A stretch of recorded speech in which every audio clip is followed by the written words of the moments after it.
There was many people in my life, and they would always have these certain beliefs that they wouldn't actually carry out in their actions.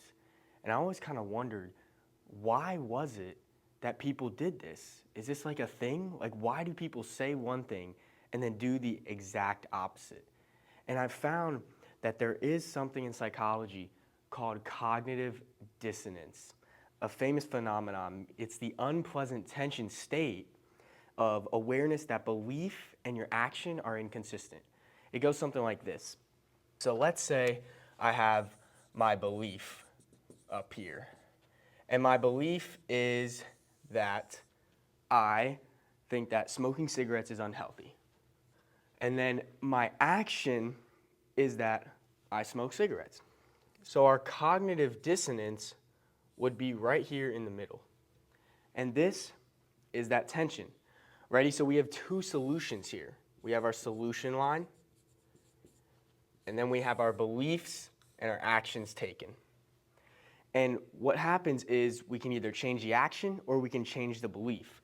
So changing the action would look something like this. Two big boxes, and one would be smoking is unhealthy, and the other one would be I don't smoke cigarettes anymore. And what happens is most people don't actually change the action, they change the belief, which can cause you so much more harm in your life. So changing the belief would look like these two boxes, and one would be the research on smoking is inconclusive. The other one would be I continue smoking.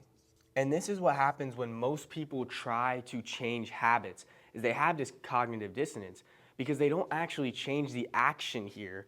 They go for changing the belief because they actually want to continue what they are doing. And what we believe becomes real.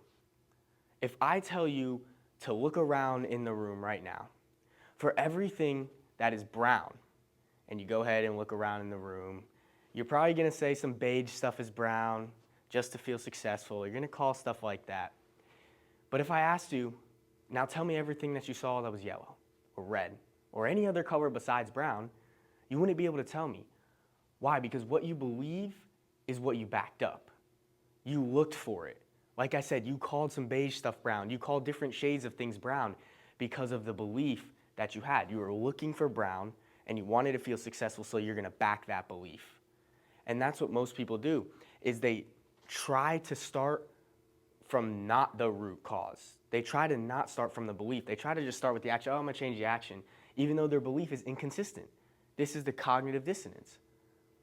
What we need to do is get down to the root cause, and then we can change the action. But if we just change the belief back to research on smoking is inconclusive, you're going to continue to do the action. However, if you continue to keep it that it is unhealthy, you know it is unhealthy, then you take the actions that align with your belief now instead of changing your belief later, then you're going to be in for a great life. You won't fall back into your old habits. You'll create new ones that are filled with abundance. Your ability to stop. So cognitive dissonance is the biggest thing that causes people to stay where they are because they continue to change the belief to match the actions that they are doing now instead of the actions that they actually want to take with the real belief behind it all.